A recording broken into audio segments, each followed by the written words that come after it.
你講下係咪霸位先？係咪霸位先？你而家做咩啫？你理得我啫？你而家做咩啫？唔係，嗱呢度1點3，唔該，我想泊位。OK，傾啊，嚟啊嚟嚟嚟嚟咩啫？嚟啊，冇嘢噶，咁樣1分鐘，好啊。啊唔該，你唔好掂我架車，我驚整到你啊。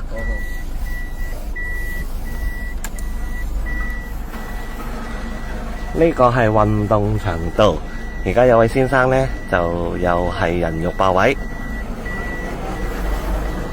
Hello，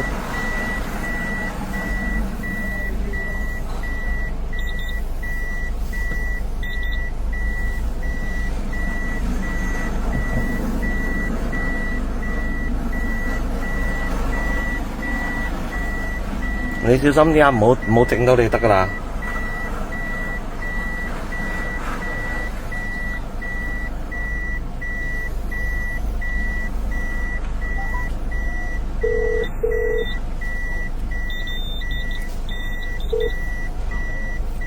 999啊！我咧而家咧我泊緊位，但係有位先生咧企咗喺個標位度咧，唔俾我擺入去，唔俾我擺架車入去。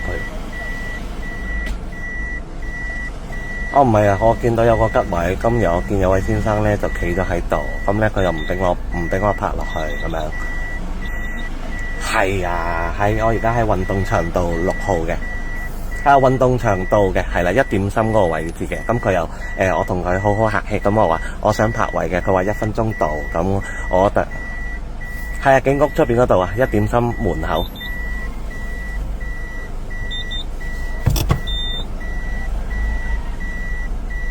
係講得。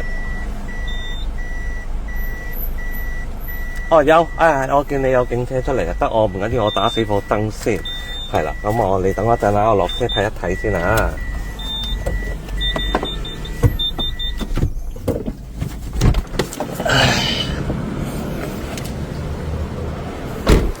搞咁你仲等唔等啊？你個人？我9分鐘啦。你過唔過啊？你等唔等啊？係啊，等報警啦。阿 Sir，佢我行開咗啦，佢而家肯行開啦，佢知我報警，佢行開啦。係啊，唔該你啊 Sir。